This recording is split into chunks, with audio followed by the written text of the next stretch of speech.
मैं प्रज्ञा सिंह कक्षा 7 विज्ञान विषय की अध्यापिका आप लोगों को विज्ञान विषय की जानकारी देने के लिए बच्चों मैं उपस्थित हूँ। आप लोगों को विज्ञान विषय का प्रथम अध्याय पादपों में पोषण, आज प्रथम अध्याय का हम लोग अध्ययन करेंगे। परंतु इसके पहले आज हम कोविड-19 के बारे में कुछ सावधानियां आपको बताना चाहते हैं। कोविड-19 नामक वायरस से संपूर्ण विश्व में फैली कोरोना महामारी के विषय में बच्चों आप लोगों को तो जानकारी होगी, जैसा कि हमारे डॉक्टर्स, हमारे साइंटिस्ट ने ये बताया है हमें कि अभी तक इसकी कोई दवा, टीका भी उपस्थित नहीं है। बच्चों मैं आप लोगों को बताना चाहती हूँ कि इस बीमारी में सावधानी ही हमारी सुरक्षा है, अर्थात हमें प्रधानमंत्री नरेंद्र मोदी की कही गई बातों का अनुपालन करना है। अनावश्यक किसी कारणवश घर से बाहर नहीं निकलना है। यदि किसी कारणवश घर से बाहर निकलना है तो मुंह पर गमछा, रुमाल, मास्क का उपयोग करें। हाथों को बार बार 20 सेकंड तक धुलें साबुन से और अनावश्यक किसी कारणवश अपने मुंह, आँख और नाक को बार बार हाथों से छूने से बचें। इसके साथ ही बच्चों आज हम इस अध्याय का अध्ययन करेंगे। जैसा कि कक्षा 6 की कक्षाओं में आप लोग पढ़ चुके हैं कि प्रोटीन, कार्बोहाइड्रेट, वसा, खनिज लवण, मिनरल्स आदि से हमें पोषण प्राप्त होता है। बच्चों क्या आप यह कभी कल्पना कर सकते हैं कि हम बिना भोजन के जीवित रह सकते हैं? तो नहीं, कोई भी प्राणी बिना भोजन के जीवित नहीं रह सकता है। सभी के लिए भोजन अत्यंत ही आवश्यक है। बच्चों आपको मैं यह बताना चाहती हूँ या आप इस विषय पर अवश्य रूप से विचार करें कि हमें यह भोजन कहाँ से प्राप्त होता है। बच्चों हमें यह सभी जीवों को यह भोजन पादपों से ही प्राप्त होता है। हम सभी प्राणी प्रत्यक्ष अप्रत्यक्ष रूप से पादपों से ही अपना भोजन प्राप्त करते हैं। पादप अपना भोजन स्वयं बनाते हैं, अन्य कोई भी प्राणी अपना भोजन स्वयं नहीं बनाता है। अब बच्चों आपका दोस्त बूझो, जैसा कि आप यह जानना चाहते हैं कि पादप अपना भोजन किस प्रकार बनाते हैं, तो आइए बच्चों आज हम यह समझने का प्रयास करते हैं कि पादप अपना भोजन किस प्रकार बनाते हैं। पादपों में पोषण अर्थात सभी जीवों की शारीरिक वृद्धि, क्षतिग्रस्त भागों के रखरखाव और उनकी जैविक उपकरण के लिए ऊर्जा की आवश्यकता होती है। सजीवों के द्वारा भोजन ग्रहण करने और उनके उपयोग की विधि को ही हम पोषण कहते हैं। पोषण की वह विधि जिसमें सजीव अपना भोजन स्वयं बनाते हैं, उस विधि को हम लोग स्वपोषण विधि कहलाती है। अंततः ऐसे पादपों को स्वपोषी कहा जाता है। बच्चों आप सभी जानते हैं कि मैं आपको इस अध्याय में यह बताऊंगी कि पादप अपना भोजन स्वयं बनाते हैं और किस प्रकार बनाते हैं। तो पादपों को हम क्या कह सकते हैं? हम पादपों को कह सकते हैं कि पादप स्वपोषी होते हैं। जंतु अधिकतर अन्य जीव पादपों के द्वारा ही संश्लेषित भोजन का ग्रहण करते हैं। हम लोग या अन्य सभी जीव पादपों के द्वारा ही बनाए गए भोजन को ग्रहण करते हैं। हम लोग अर्थात वो सभी जीव विषमपोषी कहलाते हैं। जो अपना भोजन स्वयं नहीं बना सकते हैं उन्हें हम विषमपोषी कहते हैं, और वो जीव जो अपना भोजन स्वयं बना सकते हैं उन्हें हम स्वपोषी कहते हैं। अब आपकी दोस्त पहेली यह जानना चाहती है कि पादपों की तरह हमारा शरीर भी कार्बन डाइऑक्साइड, जल एवं खनिज से अपना भोजन स्वयं क्यों नहीं बना सकता है। अब हम पूछ सकते हैं कि पादप में खाद्य फैक्ट्रियां कहाँ हैं? क्या भोजन पादपों के सभी भागों में निर्मित होता है, अर्थात केवल कुछ विशेष भागों में निर्मित होता है। पादप अपने परिवेश से कच्ची सामग्री किस प्रकार प्राप्त करते हैं? किन किन पदार्थों को मिला करके पादप अपना भोजन बनाते हैं? इन खाद्य पदार्थों तक उनका स्थानांतरण किस प्रकार होता है? तो बच्चों, पादपों में भोजन बनाने की जो प्रक्रिया है उसे हम लोग प्रकाश संश्लेषण की प्रक्रिया कहते हैं। पादप अपना भोजन प्रकाश संश्लेषण की क्रिया के द्वारा ही बनाते हैं। पत्तियां पादप की खाद्य फैक्ट्रियां हैं, अर्थात फैक्ट्रियों का तात्पर्य जहाँ पर कि वो अपना भोजन बनाती हैं। अतः सभी कच्चे पदार्थ पत्तियों तक पहुँचने चाहिए।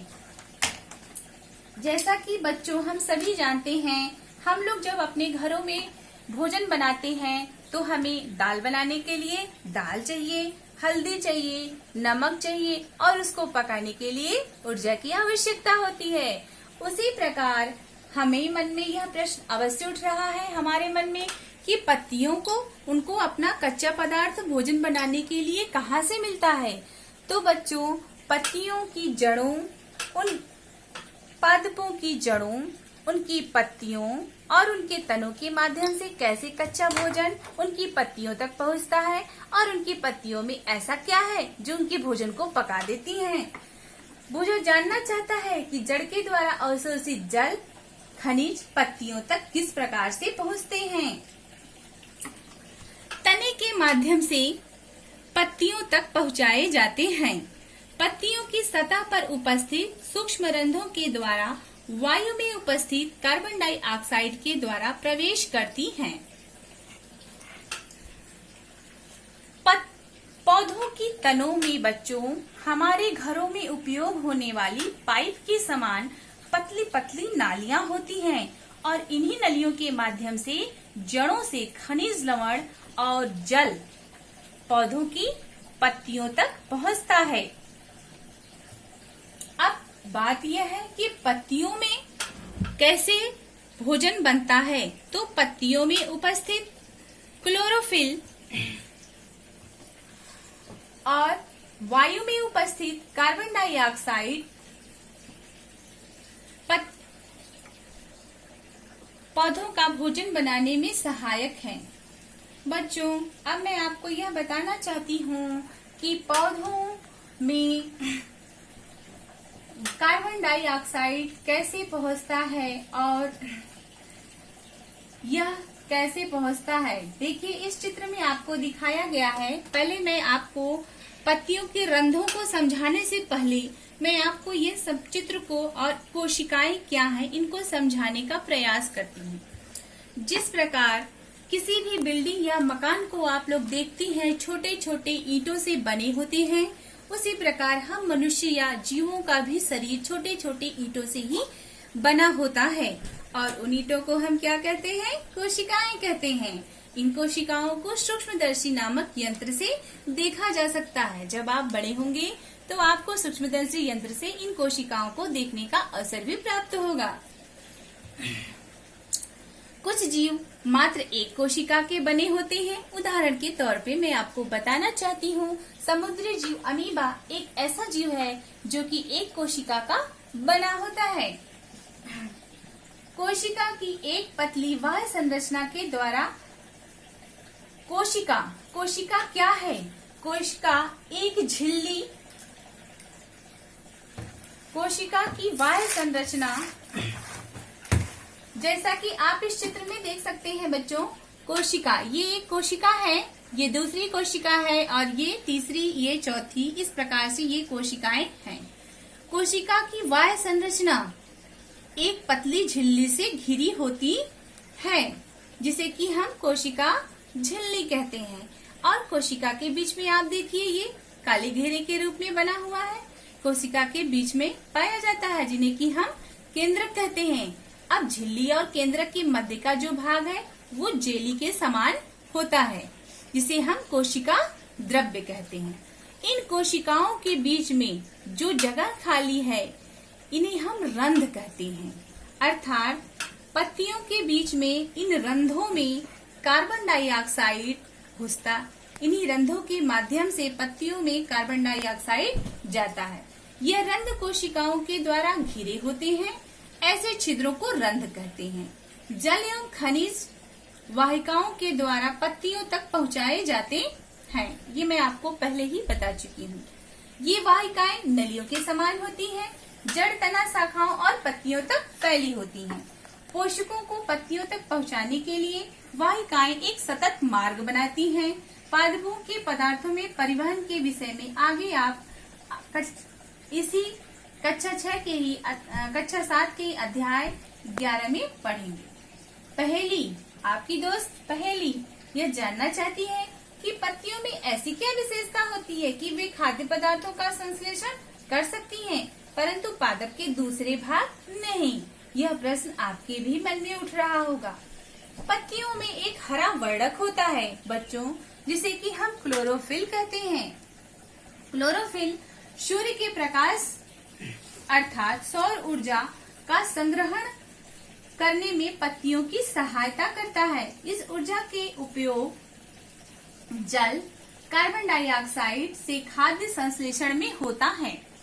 अब प्रश्न यह उठता है कि प्रकाश संश्लेषण या रंगवर्णक क्लोरोफिल में सूर्य के प्रकाश की क्या आवश्यकता है? तो बच्चों है, जिस प्रकार से हमें अपने भोजन को बनाने के लिए ईंधन की आवश्यकता होती है, हमें अपने भोजन को पकाने के लिए ईंधन की आवश्यकता के रूप में हम गैस का उपयोग करते हैं, उसी तरह पत्तियों को भी अपने भोजन को बनाने के लिए ऊर्जा की आवश्यकता होती है। और ये ऊर्जा वो रंगवर्णक क्लोरोफिल प्रकाश संश्लेषण रंगवर्णक क्लोरोफिल सूर्य के प्रकाश से पत्तियों को देता है। इस ऊर्जा का उपयोग जल, कार्बन डाइऑक्साइड खाद्य संश्लेषण में होता है। क्योंकि खाद्य संश्लेषण सूर्य के प्रकाश के उपस्थित होता है, इसीलिए हम इसे प्रकाश संश्लेषण कहते हैं। अब यह खाद्य संश्लेषण क्या है? सूर्य का प्रकाश पत्तियों में उपस्थित कार्बन डाइऑक्साइड जो उसके रंध्रों के माध्यम से घुस रहा है, और पत्तियों की और पौधों की वाहिकाएं जिनके माध्यम से पौधों को जल और खनिज लवण मिल रहा है, इन सभी से मिलकर के पौधे अपना भोजन क्लोरोफिल की उपस्थिति में क्लोरोफिल सूर्य की उपस्थिति में करते हैं। इसी प्रक्रिया को हम लोग प्रकाश संश्लेषण कहते हैं। हमने देखा है कि क्लोरोफिल सूर्य का प्रकाश। अब बच्चों आपको यह बात क्लियर हो गया कि क्लोरोफिल सूर्य का प्रकाश, कार्बन डाइऑक्साइड, जल प्रकाश संश्लेषण के लिए आवश्यक है। प्रकाश संश्लेषण क्या है? पौधों में भोजन बनाने की प्रक्रिया को ही प्रकाश संश्लेषण कहते हैं। पृथ्वी पर यह एक अद्वितीय प्रक्रम है। पत्तियों के द्वारा सौर ऊर्जा संग्रहित की जाती है। पत्तियां ही सूर्य ऊर्जा को अपने आप में ग्रहित करती हैं, संग्रहित करती हैं और पादपों में खाद्य पदार्थों के रूप में संचित हो जाती हैं। अतः सभी जीवों के लिए सूर्य एक ऊर्जा का चरम स्रोत है। आप यह सोचिए कि अगर सूर्य ऊर्जा का स्रोत नहीं होंगे, पादप अपना भोजन नहीं बना पाएंगे, तो क्या सभी जीवों को भोजन मिल पाएगा? नहीं।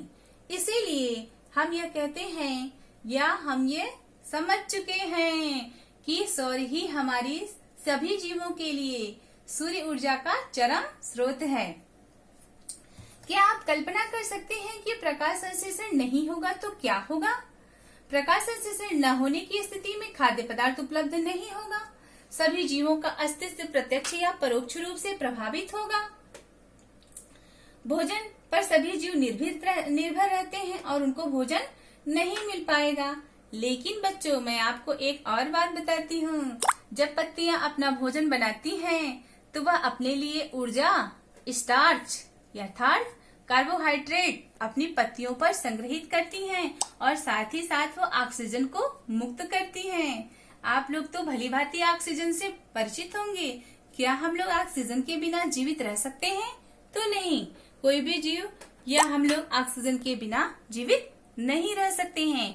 पत्तियों की प्रकाश संश्लेषण की प्रक्रिया अर्थात सरल शब्दों में कह सकते हैं कि पौधों के द्वारा पत्तियों पर जो भोजन बनाने की प्रक्रिया चलती है उसी से हमें ऑक्सीजन मिलती है और पत्तियों को स्टार्च मिलता है। वो स्टार्च हम लोग भोजन के रूप में उपयोग करते हैं सभी जीव। जैसा कि इस चित्र में है बच्चों, हम आपको और भी स्पष्ट समझा सकते हैं। कार्बन डाइऑक्साइड प्लस जल, सूर्य का प्रकाश, क्लोरोफिल से कार्बोहाइड्रेट और ऑक्सीजन मिला।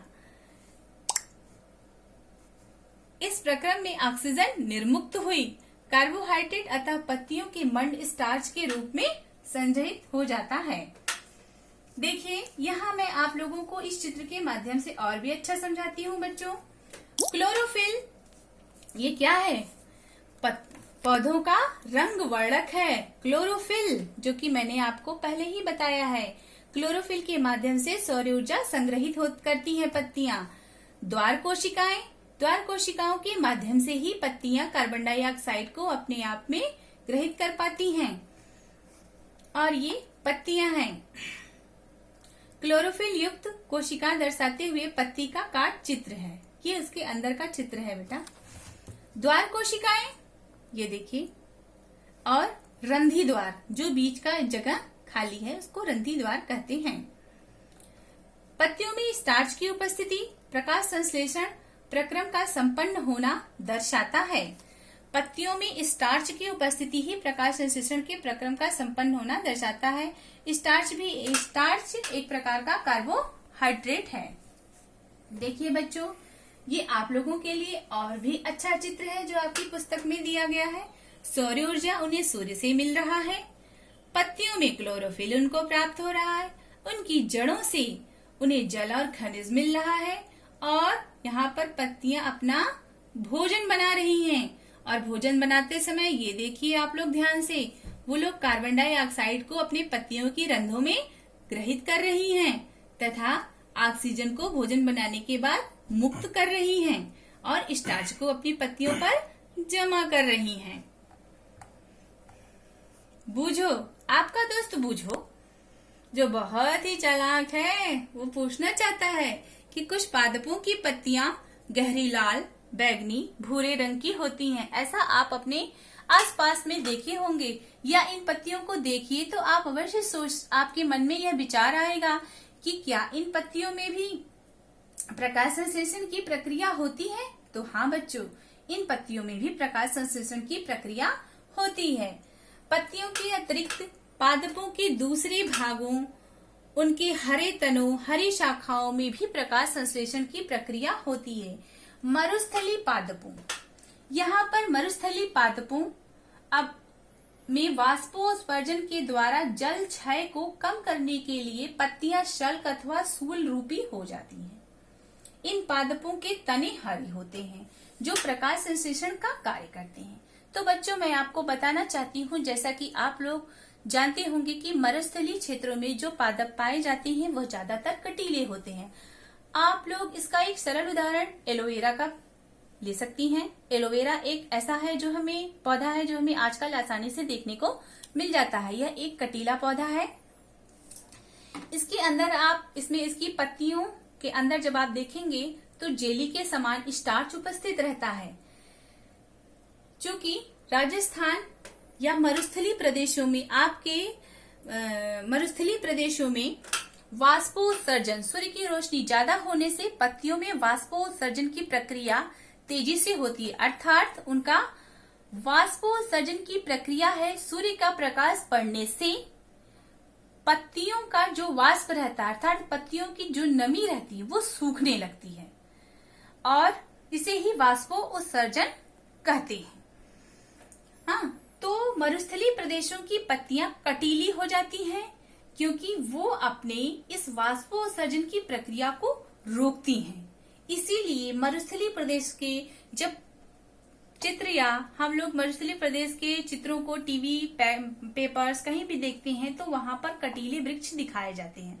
उसका कारण ये कटीले वृक्ष उन पौधों से वाष्पोत्सर्जन की प्रक्रिया को रोकते हैं और जिससे कि पेड़ हरे भरे बने रहें। अब ये क्रियाकलाप है, आप अपने घरों में आराम से कर सकते हैं। मैं इसे पढ़ करके आपको सुना देती हूँ। एक ही प्रकार के पादपों में 2 गमले लीजिए। एक को अंधकार में 72 घंटे के लिए रखिए तथा दूसरे को सूर्य की प्रकाश में रखिए। दोनों पादपों की पत्तियों में आयोडीन परीक्षण उसी प्रकार कीजिए जैसे आपने कक्षा 6 में किया था। आपने अवलोकन को नोट कीजिए। अब आप गमले को जिसे अंधकार में रखा था 3-4 दिनों के लिए सूर्य के प्रकाश में रख दीजिए। अतः पुनः इन पत्तियों पर आयोडीन परीक्षण कीजिए। अपने प्रेक्षण और नोटबुक में लिखिए। हरी पत्तियों के अतिरिक्त अन्य वर्णक रंग की उपस्थिति में भी क्लोरोफिल होता है, परंतु इन पत्तियों में उपस्थित लाल भूरे अन्य वर्णक क्लोरोफिल के हरे रंग का प्रच्छादन कर देते हैं। आपका दोस्त बूझो आपसे प्रश्न पूछा था कि क्या जो पत्तियां गहरे भूरे रंग की, बैगनी रंग की या लाल रंग की होती हैं, क्या उनमें क्लोरोफिल होता है कि नहीं? तो बच्चों उनमें क्लोरोफिल होता है, क्योंकि ये रंग वर्णक जैसे ये लाल रंग, भूरा रंग या बैगनी रंग, ये उसमें उपस्थित क्लोरोफिल के ऊपर से ढक लेते हैं, लेकिन उनमें क्लोरोफिल उपस्थित रहता है।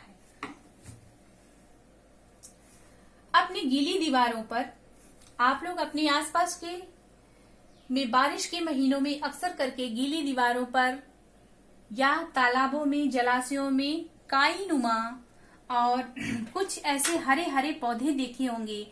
तो आपके मन में यह भी प्रश्न उठ सकता है कि क्या ये पौधे भी प्रकाश संश्लेषण कर सकते हैं? वो पौधे नहीं होते हैं बच्चों, वो शैवाल होते हैं, लेकिन वो भी प्रकाश की उपस्थिति में, सूर्य के ऊपर प्रकाश की उपस्थिति में अपना प्रकाश संश्लेषण की प्रक्रिया संपन्न कर सकते हैं। कर सकते हैं।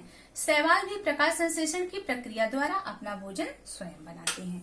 पादपों में कार्बोहाइड्रेट के अतिरिक्त अन्य खाद्यों का संश्लेषण, यह टॉपिक से हम लोग अब दूसरे वीडियो में मैं आपको इस टॉपिक के बारे में चर्चा करेंगे और अन्य जानकारियों को आपको